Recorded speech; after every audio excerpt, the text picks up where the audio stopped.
Since its introduction more than 4 decades ago, the Distributed Control System, or DCS, has made enormous contributions to the safe, efficient, and reliable operation of innumerable industrial processes around the world. And when it comes to global footprint, one supplier, ABB, has had market share bragging rights for at least half that time, according to the ARC Advisory Group's annual reports.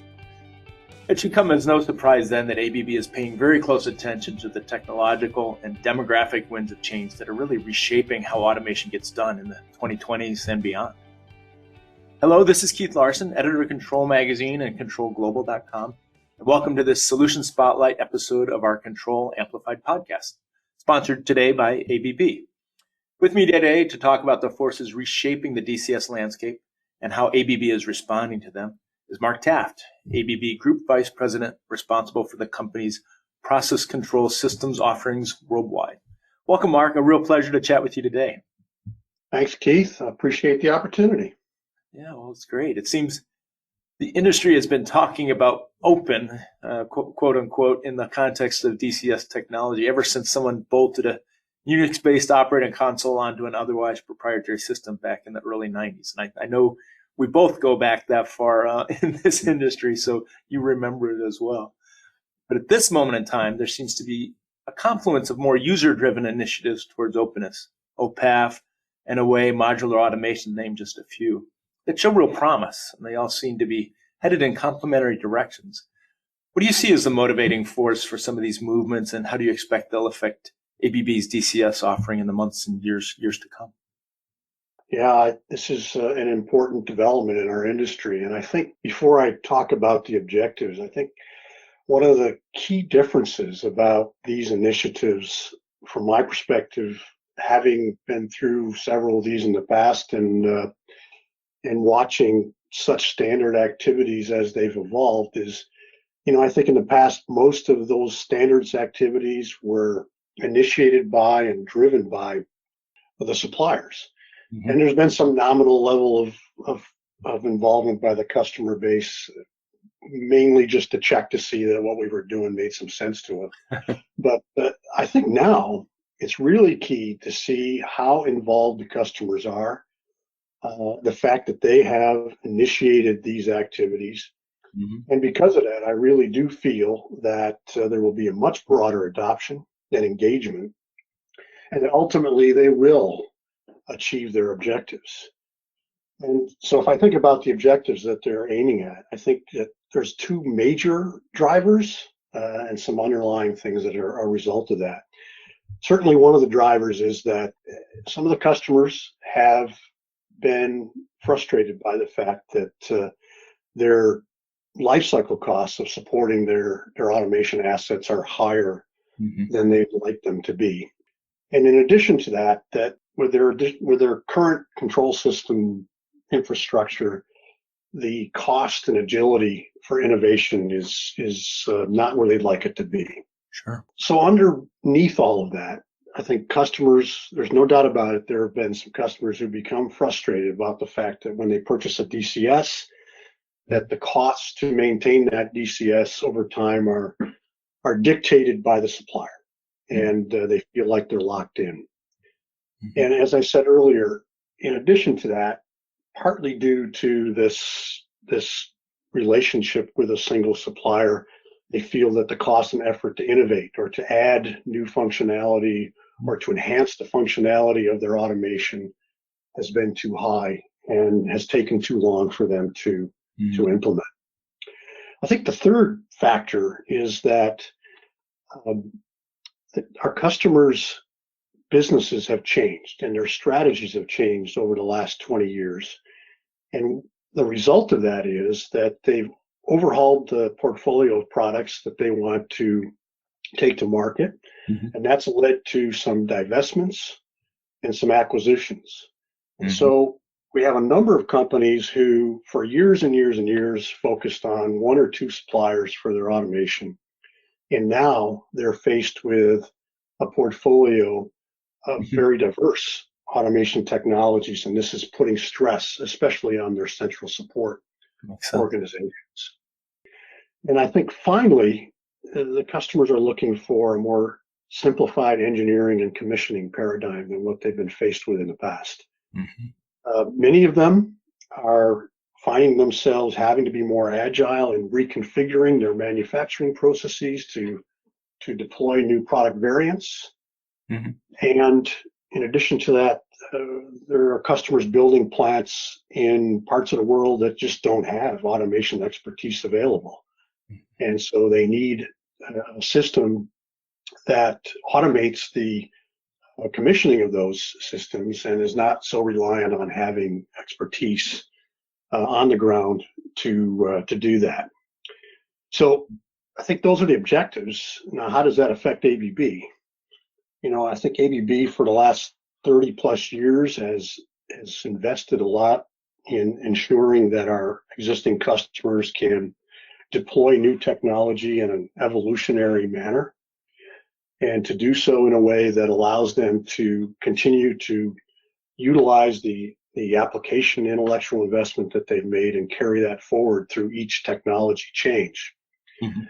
And but there's no doubt that the standards that are evolving are going to shape our future offering. And we are certainly committed to ensure that our next generation technologies are consistent and support the requirements for those standards, but we want to do it in a way that allows our existing customers to continue to carry forward their intellectual investments in the future. Yeah, that makes a lot of sense. Obviously, the standards are important, but are there underlying digital technologies and some some of this IT OT convergence that play a role in making that sort of openness and evolution more practical reality than maybe it was in the past? Yeah, I certainly think there are, and perhaps to me at least, one of the foundational ones is how OPC UA has evolved Mm-hmm. and the companion specifications that are being developed that go along with that. And if you look at, for instance, OPOF, they certainly have made that a foundational technology that they're asking suppliers to embrace. And it does provide a number of functionalities that are really going to be required to meet the objectives that they have. It's platform independent and internet ready. And I think maybe most importantly, it has a very comprehensive information model. Mm-hmm. And that's going to be important to be able to integrate products from different suppliers and make sure that they're going to play well together and be able to exchange information in a way that is not engineering intensive to implement. And I think the final thing, and also very important, is that the cybersecurity is built into the standard, and it is absolutely necessary, of course, for any new technology that we introduce into the market. Sort of along the same lines is the development of APL and the PADIM information model that's coming along with it. Mm-hmm. This is going to be important to allow customers to access information directly from field level devices and not have to route everything through a process controller as we have in the past. Sure. And this is a key objective that many customers have. The improvement and the evolving of wireless and 5G, I think, is going to allow customers to deploy more sensors in places that it wasn't cost effective to do so in the past. And also, I think, untether people in the field, in the plants, from having to be in the control room to see what's going on or to get guidance. It'll allow them to get out into the field where the manufacturing is happening and get that guidance more directly in front of the equipment that they're trying to deal with. And then finally, I think cloud and edge technologies are going to be key to allow customers to achieve this innovation in a more agile fashion, to be able to deploy applications on top of the system, control systems, and to be able to exchange those and maintain them in a fashion that is less directly tied to the control system itself. Mm-hmm. Yeah, that makes a lot of sense. I was looking back, and it was about 10 years ago, I helped put together an ABB-sponsored supplement to control called The Power of Integration, which had long been a key rallying cry, really, for ABB. But it seems back then we were more concerned with integration of control platforms with other plant systems to deliver synergistic value, not so much complementary systems within the control environment. Has the power of integration evolved to mean something different in the context of these new dynamics nowadays? Yeah, I still think integration is going to be key and is something that customers are still going to be very interested in and desirable. But I think the role of the control system in providing that integration is going to change. Until now, as you've sort of alluded to, the DCS was kind of the glue that provided that integration.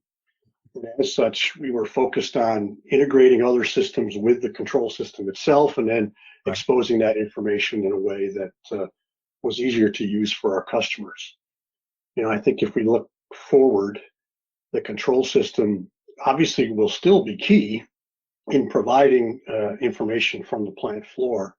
But again, with these evolving standardized models such as OPC-UA, the ability to exchange information between applications from different suppliers will be easier. It'll allow the customers to have a more vendor agnostic environment so that they can mix and match or even exchange technologies as their needs change or as the solution availability changes. So it will, I think, as I said, the control system, I think, will play a different role, but still a key role. The whole development of you mentioned cloud, the whole development of containerization and virtualization should help those components plug and play a little more readily at the systems level, I think, than what we're used to in the DCS history of the past. Yeah, and I think that how that integration is supported will remain a key area of potential differentiation in this new standards-driven market. I think that some people, when they look at OPAF, they say, well, how is a DCS vendor going to compete in that market? Because now customers can buy all these different things from different people, which of course that is something they want to achieve. Yeah. But I think that this power of integration and the means of supplying it and enhancing it is a potential opportunity for us to differentiate ourselves. And as I have looked over the past 40 years at every time we've introduced a new standards-driven technology into our market, customers have high expectations of what that's going to bring, and in many cases, many of those expectations are met. But what happens is that there are a lot of unintended results that come along with that aren't foreseen by the customers, and frankly, have not been foreseen by us as suppliers. Right. And I think that what's going to be key now in this brave new world is for us as suppliers to anticipate where those gaps might be, and to ensure that as we roll products out, we fill those gaps and ensure that the customers meet their objectives, but also don't give things up as a result of this change. Yeah, that makes sense. Another undeniable trend affecting the process industries is a demographic shift from the generations that created and optimized the original DCS to digital natives unfamiliar with the, I'll say, old technology that we sometimes find so comforting. Will this shift accelerate uptake of new automation paradigms? Yeah, I mean, there's no doubt in my mind that will be the case. As I mentioned earlier, we've made it easy for our customers and not very disruptive for our customers to move forward in technologies and carry forward the things that they've known and loved. And of course, as you know, we have customers that have been involved with our systems for 20 or 30 years. Right. And I think one of the results of that is that it has put up a bit of a barrier for the introduction of new technologies, and certainly anything that's disruptive. Mm-hmm. And what I'm seeing already, as I have traveled around while I still could travel around and visit customers, was that this transition that we've been talking about for years, as we anticipated that, frankly, my generation is starting to retire, right, and we have a new generation coming in, that transformation has begun. And as we get this new generation of management and engineers, and operators entering the workforce, they are not as influenced by the way things have been done for the last 20 years. Right. In fact, to the contrary, I think they want to see something more modern that looks more like the technology that they've grown up with. And as a result of that, I think they're going to be much more willing to try new ways to tackle their automation and optimization challenges. Mm-hmm. I think the other demographic result of this shift is, of course, and again, another thing that we've been talking about for years is the experience of these people who have been in these plants for 20, 30 years is going to go away. And now we have to provide a platform, an automation platform that doesn't assume that the operator or the engineer has 20 years of experience with this plant or with this application, and need to provide an environment where we can incorporate new technologies to provide a more innovative and guided assistance to the people that are utilizing these systems, so that you're not as reliant on them having this experience.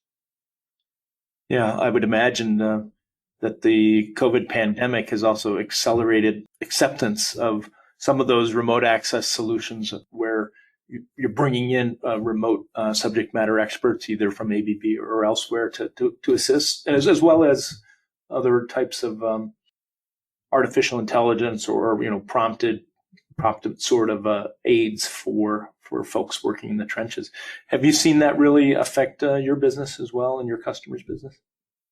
Yeah, for sure. I mean, before the pandemic, there was certainly a lot of discussion about what could be done remotely with customers. And I would say some customers in some segments were actually making progress there. I mean, the renewables market is one area that I think had made a lot of progress in that regard.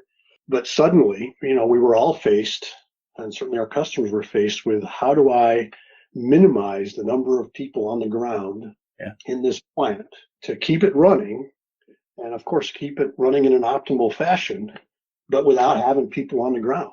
And so all of a sudden, things that were unheard of were being done. And I think a lot of customers were surprised at how successful they were at being able to make that transformation. Yeah. And so I think that they were making use of course, of technology that was already available that they didn't really make use of before. And of course, that's putting more demands on us as well. But it's clear to me that when this pandemic finally passes, these new paradigms in terms of how their work processes are put together and how they provide insight and support to the people on the ground running the plant, whether it be for maintenance or engineering or production or whatever it might be, these work practices are going to stay in place and will be the new foundation that they work on to provide even higher levels of remote access in the future. Yeah, that makes sense. Well, once we do lick this COVID pandemic thing, waiting in the wings has been the perhaps even more urgent issue of climate change and industrial sustainability overall. What increased role can automation platforms play in helping society make strides towards a more decarbonized industry, for example, as well as other aspects of sustainability? Yeah, well, I think there's a couple of aspects here. The first one, of course, is as a product supplier.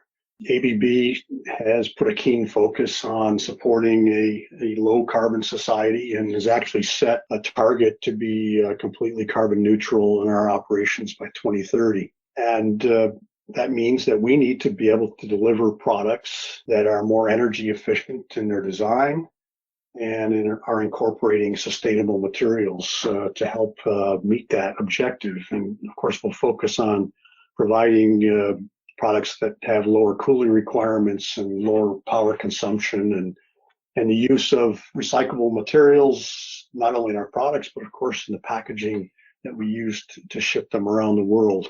Mm-hmm. And I think the other piece of this is to reduce the amount of hardware that is actually required to run a system by taking advantage of virtualization and technology advances in that area. So as a product supplier, I think that's where we play. But probably the bigger impact is that ABB has also set a target to support our customers to reduce their CO2 emissions by at least 100 megatons by 2030.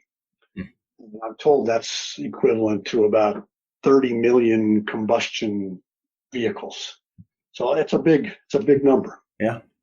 And automation, as it has been in the past, will continue to be in the future a key facilitator for that by helping our customers optimize their plants. I think the focus on energy consumption will increase. I think the focus on energy consumption in the past in manufacturing has been to reduce the cost of energy. And in a country like the U.S., where the energy costs are low, yeah, the objective wasn't that big. But now, with these carbon footprint objectives, that puts a whole new emphasis on that area. Mm-hmm. And of course, enhancing and optimizing production to eliminate waste and rework by actually utilizing some of the technologies we've had available, but people really haven't deployed in an earnest fashion, like state-based control, and just making sure the control loops are performing, mm-hmm, are things that we can do to help in that regard. Yeah, I was reading the other day some estimates from that said that industry could get halfway to our Paris Climate Treaty desires and obligations just by using technology we already have, but applying it to industry to become more efficient. It's not as sexy as solar farms and other things like that, but when you look at how much we could do when we apply the tools for optimization and efficiency that we've already developed as an automation industry, there's plenty of work to be done even without getting too exotic in terms of new technology. So exactly. From a higher view, maybe given all these trends, what will the DCS of the future, if we even call it a DCS, what will the DCS of the future look like compared to the traditional DCS we've been using for the past 30 years? Can you just paint us a little bit of a picture of how it might look in the years to come? Yeah, it will be interesting to see if it's called a DCS. I mean, certainly one of the things that will be true is that it'll be a flatter technology and in some ways more distributed. I was going to say it'll actually be distributed this time. It'll be more distributed than it is for sure today, and more modular. I think the modularity plays in a couple of areas. One is, I think, from an engineering standpoint, there's a real push from customers now to raise the level of engineering above IEC 61131, where people are still down there programming in that level, to provide this integration and this to facilitate an easier way of reuse. I see us raising the engineering to a more modular level. Mm-hmm. And then the software components or even the product components that make up a system, I think will also be more modular. And that's what's going to help with the agile innovation. It'll make it easier to add new functions and technologies, to upgrade those technologies, and to deploy what we call extended automation components, mm-hmm, in a way that doesn't affect the entire system. I mean, there are times with various systems that are on the market today, if I want to change one thing, I got to upgrade everything. And with that, of course, comes cost and risk. And so we need to be able to have modular components that can be upgraded separately and still play together with the rest of the application. I think that this desire to be able to develop applications in a way that is completely divorced from how they'll be deployed in the hardware in the future is a trend that will be realized. Obviously, cybersecurity out of the box, built into the components rather than layered on top, will be key. And yeah, automating as much as possible the engineering and commissioning activities is another thing that I see us putting a lot more focus on. And again, you won't need to have the same innate deep knowledge of how the system works in order to deploy it and support it in the field. And then finally, I think it's also very critical, and of course this has always been something that's important to ABB. I think my friends from ARC estimated that there's something like 130,000 automation systems installed out there. And I think this industry has a tendency to think about deploying new technology as it applies to a greenfield facility.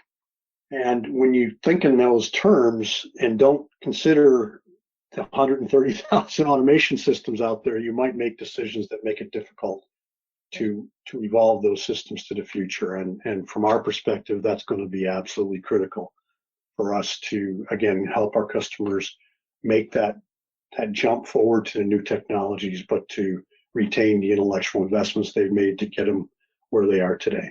Mm-hmm. So really look at ways to bring some of these technologies to bear in brownfield situations when you may need to do some upgrades to the systems or whatever without tearing everything out. Exactly. We know we're very reluctant to do that sort of thing with instruments and such that are already working. But how do you work these new technologies into an already operating plant without undue downtime? That'll be a challenge, but interesting to look forward to. Yeah. Well, great. Thanks so much, Mark, for sharing your insights with us today. I really appreciate you taking the time to join us. Looking forward to seeing each other again in meat space, as they say, in hybrid space one of these days. So looking forward to that. For those of you listening, also, thanks for tuning in. My name is Keith Larson, and you've been listening to a Control Amplified podcast. Thanks also to ABB for sponsoring this episode. And of course, to my guest today, Mark Taft, Group Vice President of ABB, responsible for the company's control systems offering worldwide. Thanks again, Mark. Really appreciate it. Oh, my pleasure. And if you at home have enjoyed, or at work have enjoyed this episode, you can subscribe at the iTunes Store and at Google Podcasts. Plus, you can find the full archive of past episodes at controlglobal.com. Signing off until next time.